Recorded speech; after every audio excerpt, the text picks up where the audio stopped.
Il est l'ancien commandant suprême allié et transformation de l'OTAN et ancien chef d'état-major de l'armée de l'air. Son regard, son analyse évidemment sur ces 1 an de guerre en Ukraine, c'est tout de suite.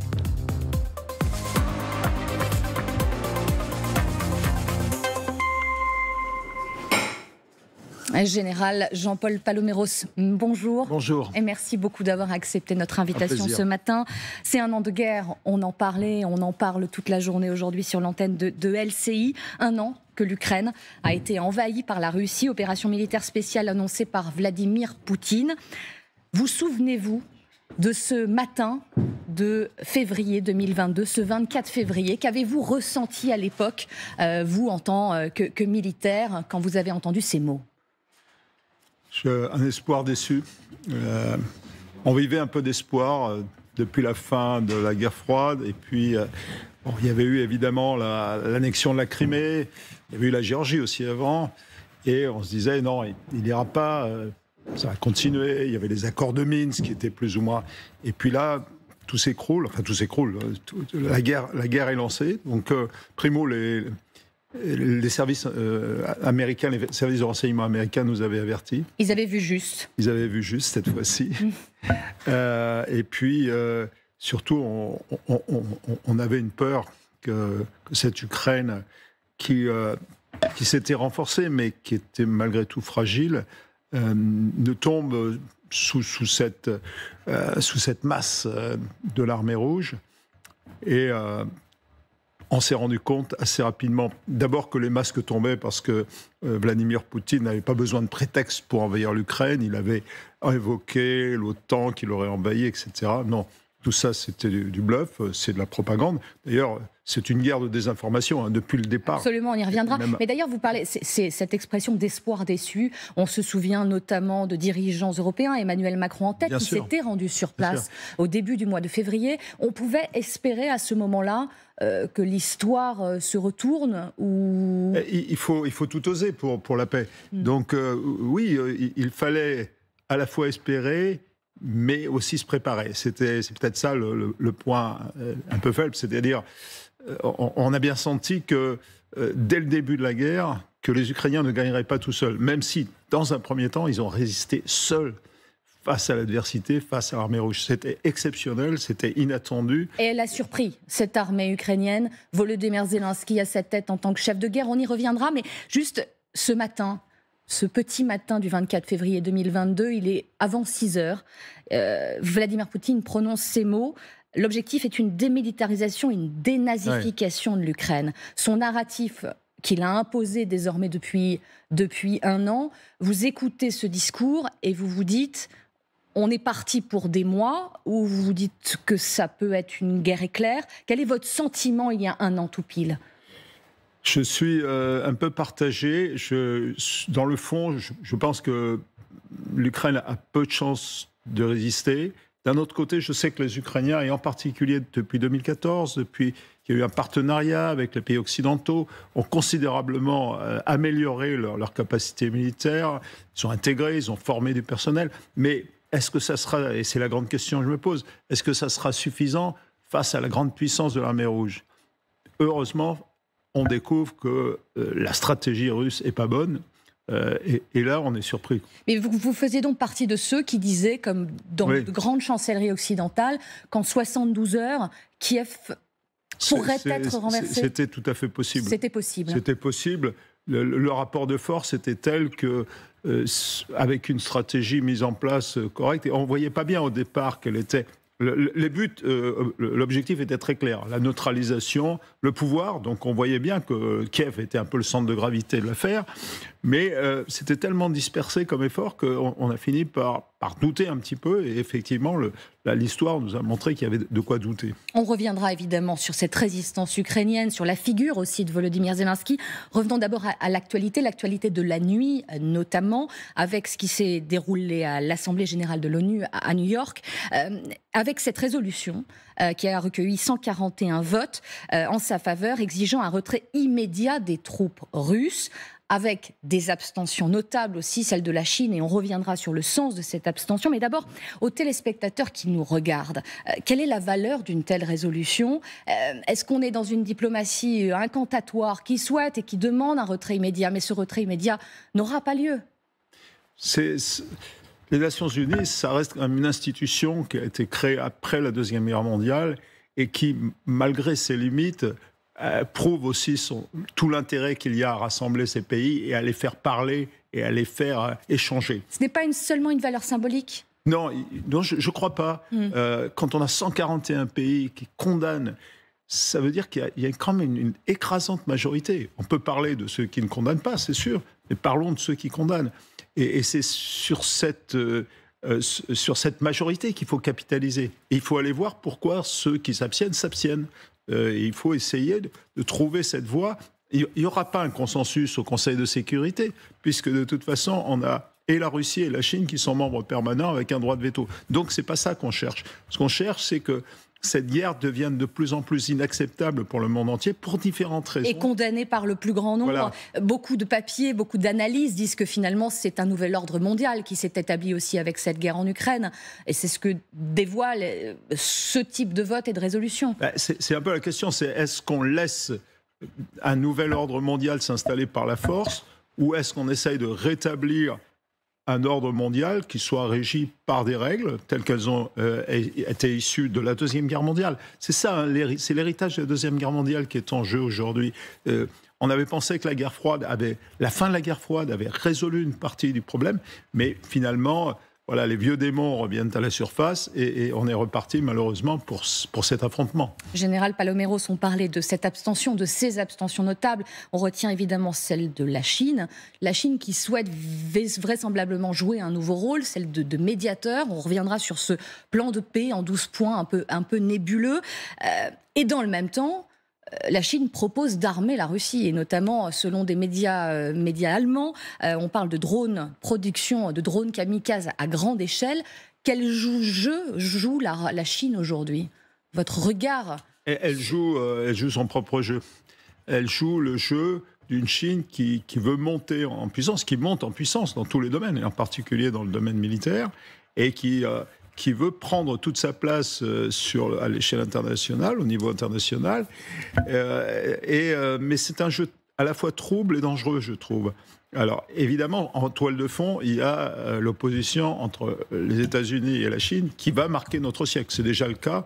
Et c'est ça le véritable enjeu du XXIe siècle. Véritable montée en puissance là-dessus. Hein, et la Chine, évidemment, a toujours ça en toile de fond. On pourrait parler de Taïwan, mais bien au-delà de ça.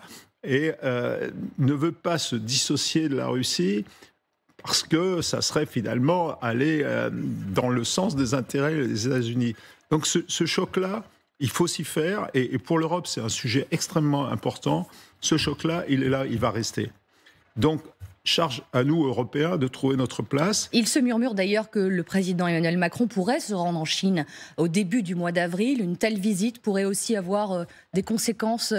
Je crois que là, il faut vraiment faire tout ce qu'on peut pour essayer de ramener la Chine un peu plus vers la raison, c'est-à-dire cette raison, et montrer à la Chine que c'est son intérêt que l'ordre mondial soit régi par les Nations Unies, par la Charte des Nations Unies, qui a garanti d'ailleurs la montée en puissance de la Chine. Tout ça, il faut se rappeler des bénéfices de ce qui a été fait après la Deuxième Guerre mondiale. Je crois que c'est ça l'enjeu aujourd'hui. Et de s'appuyer sur cette histoire-là. Mais quand on voit la réaction chinoise aujourd'hui dans son plan dévoilé dans la nuit, appelant à abandonner la mentalité de la guerre froide, appelant Moscou et Kiev à arrêter cette logique-là.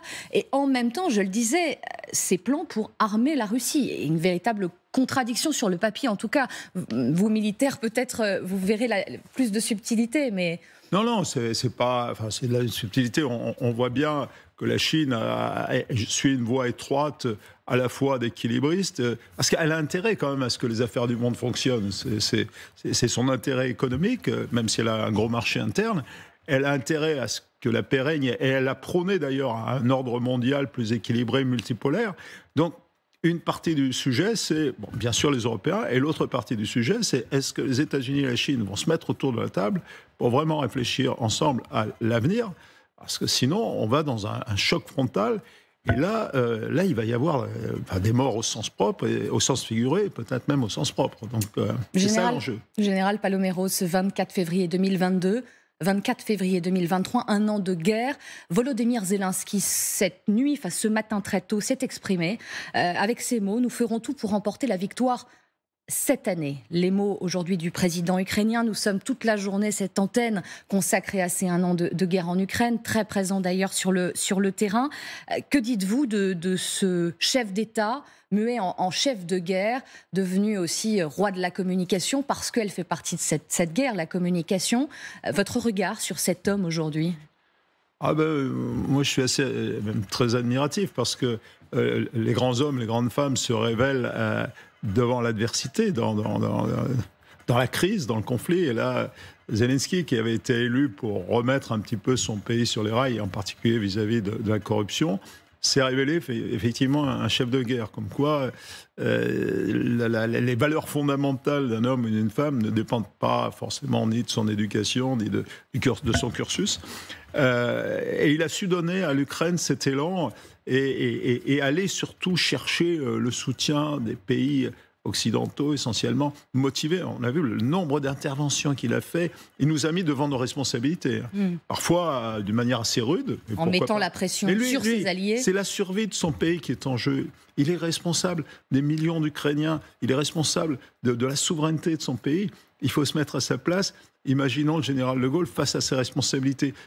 Comparaison n'est pas raison, mais et c'est vrai que cet homme inspire sans doute la confiance. Il n'hésite pas d'ailleurs à faire des purges quand c'est nécessaire, parce qu'il veut absolument que les pays occidentaux qui le soutiennent soient confiants vis-à-vis de l'aptitude de l'Ukraine à assurer une sorte de valeur, ses valeurs démocratiques. Mais cet appel à remporter la victoire cette année, il ne peut pas dire évidemment autre chose, mais peut-on y croire?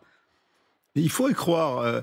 C'est l'enjeu maintenant. Le travail reste à faire. Oui, l'Ukraine a été préservée dans sa souveraineté. Ses frontières ont malgré tout bougé, potentiellement, en tout cas par les armes. Ce n'est pas acceptable. Et c'est maintenant. M. Poutine a déjà quelque part lancé son offensive, qu'on le veuille ou non. Pour l'instant, elle se heurte vraiment au blocage et aux forces ukrainiennes, mais pour combien de temps? C'est ça l'enjeu. On voit bien, il y a des... Et on essaiera d'aborder rapidement aussi ces rivalités, notamment aussi avec sa milice Wagner, ses difficultés avec Prigojine. Mais juste on parlait des premiers jours de guerre et de la résistance ukrainienne que peu pensaient possible. Est-ce que vous diriez aussi que les Russes ont impressionné le monde entier par leur faiblesse? On parlait de deuxième armée du monde. Rien ne s'est passé comme prévu côté russe, du côté de Vladimir Poutine. C'est face à la réalité que se révèlent les qualités, les défauts et les faiblesses. Et l'armée rouge n'avait pas été confrontée à des conflits, même à des crises d'une certaine ampleur. Donc, on ne savait pas vraiment potentiellement ce qu'elle valait. Ce n'était pas les actions qu'elle a menées en Syrie qui pouvaient être représentatives. La Crimée en 2014 donnait aussi peut-être un peu... Oui, mais ça a été un coup de main et qui a été parfaitement exécuté, en terrain plutôt favorable. Et les Ukrainiens, à l'époque, n'étaient pas du tout capables de résister. Donc, ce n'est pas significatif, en tout cas, de la puissance de l'armée rouge. Et on se disait quand même... pas mal d'armements modernes. Il y a le nombre, évidemment, il y a la masse. Et puis non, sans stratégie, pour réussir une campagne militaire, il faut une stratégie, il faut un bon leadership d'abord, il faut une stratégie, des capacités militaires. Mais dois-je comprendre qu'il ne l'a pas, justement? Et la volonté de se battre. En tout cas, il ne l'a pas démontré dans cette phase initiale, et même maintenant. Les balbutiements sur le commandement, sur toute la structure de commandement, a considérablement nui à l'efficacité de l'armée russe. Le fait qu'il n'ait pas su employer son arme aérienne pour aller frapper d'une manière décisive les centres de gravité ukrainiens, ça c'est quand même étonnant. Et puis tout ce qui a l'absence d'un objectif clair et unique. Des erreurs de jugement, une logistique défaillante, tout ça. Une sous-estimation, et ça c'est la vraie clé du conflit initial, c'est une sous-estimation de l'adversaire. Parce que pour Poutine, l'Ukraine, c'est un pays de deuxième ordre, quelque part. Et donc les Ukrainiens ne pouvaient pas résister. Et diriez-vous que c'est né, cette guerre, ce conflit est né dans la tête d'un seul homme, qu'est Vladimir Poutine? On l'a décrit comme extrêmement bunkerisé, sans entourage proche, sans conseiller, à la différence justement d'un Zelensky ouvert sur le monde. C'est vrai qu'on fait souvent référence à Poutine, Staline. C'est un peu l'histoire russe, hein, si on regarde bien l'histoire de l'Union soviétique. C'est quand même très, très centralisé, si vous voulez, pour le moins. Donc, oui, on pourrait dire ça. Il est entouré. On voit que certains donnent dans l'extrémisme. Par exemple, M. Medvedev, qui était un président, somme toute mesuré, est tombé dans l'extrémisme pour être dans le camp, si vous voulez, le bon camp, en quelque sorte. Donc, oui, ça reste quand même la guerre d'un homme. Oui. Sur vous, et votre regard est très intéressant en tant qu'ancien commandant suprême allié de la transformation de l'OTAN, est-ce que vous diriez que finalement, suite à cette guerre, avec cette guerre, Vladimir Poutine a ressuscité l'OTAN et aussi relancé l'Europe de la défense? Il n'a pas ressuscité l'OTAN. L'OTAN était loin d'être mort. Simplement, ce n'était pas une analyse que partageaient certains chefs d'État. Certes, mais c'est à eux de s'expliquer là-dessus. Non, l'OTAN, comme c'est une organisation défensive, si vous voulez, quand tout marche bien, effectivement, on ne se rend pas compte. C'est quand on a une bonne défense, on dissuade l'adversaire et on estime que c'est normal. C'est bien, c'est très bien, c'est le temps de paix. Et là, l'OTAN montre les dents en disant attention, 1 mètre carré dans l'OTAN, c'est pas acceptable. Ce n'est pas possible. Donc, on a vu d'ailleurs ce qui s'est passé quand la Pologne a été touchée sur son sol, voilà, très vite. Oui, alors, on a vu aussi que ce n'était pas non plus binaire, hein, fort heureusement. L'OTAN, c'est une organisation politico-militaire. C'est extrêmement important. C'est la seule à peu près dans le monde de cette nature. Donc, vocation défensive, mais pour se défendre, évidemment, il faut se préparer à se battre. Donc, c'est ça. Et peut-être ce qu'a fait Poutine, contrairement à ce qu'il souhaitait, c'est qu'il n'a pas ressuscité l'OTAN. Il lui a donné encore plus de raisons d'être, plus de raisons de s'organiser, de s'armer. Et ce qu'on a vu, c'est qu'effectivement, les pays européens qui étaient en déficit par rapport aux Américains en termes d'investissement dans leur défense, sont en train de faire cet effort. L'Allemagne en tête quand même. 100 milliards comme ça. C'était absolument... Alors là, comme ancien commandeur de l'OTAN, je peux vous dire que c'était inattendu. Enfin, on l'espérait. Vous avez été surpris par ces annonces? Ça a été fait très tôt, quasiment au début de la guerre. Donc oui, j'étais surpris parce que l'Allemagne avait une nouvelle coalition. On pouvait se dire non, ils ont pris conscience tout de suite. Et ça, c'est quand même c'est un moment extrêmement important pour l'Europe. Olaf Scholz, d'ailleurs, qui à l'instant déclare que Poutine n'atteindra pas ses objectifs impérialistes. Emmanuel Macron, ce matin, appelle à la victoire de l'Ukraine. Ouais. Tout en maintenant aussi un discours parfois critiqué, en souhaitant la défaite de la Russie, mais sans l'écraser. A-t-il raison, selon vous, de tenir aujourd'hui ce discours et cette politique ? Le président de la République s'exprime et il doit s'expliquer vis-à-vis de nos concitoyens et des pays alliés. Mais bon, je pense, dans des mots très simples, qui sont les miens, c'est qu'on n'écrase pas une puissance nucléaire, déjà, et que je ne vois pas... cette notion-là m'échappe un petit peu. Si c'est pour dire, attention, il faudra réfléchir à l'après et préserver un cadre de négociation qui permette à Poutine de s'en sortir, à la Russie de s'en sortir, oui. Sans l'humilier, ce sont aussi des mots qui ont été prononcés. On va humilier personne. Mais je ne crois pas. Là, c'est les armes qui sont en train de parler. Ça voudrait dire qu'on va renverser, que les Ukrainiens vont renverser complètement la table. J'ai du mal à y croire, honnêtement, quand je regarde les gens qui me paraissent sensés, en tout cas Lloyd Austin, le secrétaire d'État américain, son chef d'état-major. C'est des gens... Enfin, je suis tout à fait en synergie avec eux. La guerre va être difficile, elle ne va pas se gagner comme ça du jour au lendemain, ils ne vont pas renverser la table. Et c'est maintenant qu'elle se joue, mais elle se joue en amont, dans la préparation des opérations à venir. Et c'est là qu'il faut vraiment mettre le paquet. On voit la difficulté, par exemple, qu'on a à fournir des munitions aujourd'hui. Les Américains se mettent sur le pied de guerre. Absolument. Pour et ont annoncé à nouveau des milliards. 2 milliards de plus. Absolument. Mais... sur votre regard de cette semaine, on a parlé de choc des empires, Joe Biden s'est rendu sur place, Poutine lui a finalement répondu aussi. Est-ce que vous diriez que dans les mots du président russe, la menace nucléaire s'est aggravée ces derniers jours, ces dernières heures? Vous parliez de la puissance nucléaire qu'est aujourd'hui la Russie. Est-ce que cette pression est mise et peut inquiéter? Non, ce qui devrait nous inquiéter, c'est... le fait que tous les arrangements et tout l'équilibre qui avait été savamment mis en place et durablement pendant la guerre froide, les accords de réduction, les accords d'interdiction de certaines armes de portée intermédiaire, tout ça, est en train de voler en éclats. Et ça, c'est Poutine qui en sortant notamment des accords START, de New START. Tout ça, c'est pas rassurant, si vous voulez, parce que ça veut dire que le bon sens et l'équilibre qu'on avait trouvé est en train de se détruire, c'est ça. Mais bon sens qui est en train de se détruire. On retiendra ces mots, pardonnez-nous, général. Le temps nous manque, mais en effet, la menace reste bien présente. Mais la menace nucléaire n'augmente pas, c'est ça le résumé. Et le message est absolument bien passé. Merci infiniment d'avoir été avec nous ce matin. Tout de suite, c'est Elisabeth Martichoux pour le temps de l'info. Très belle journée.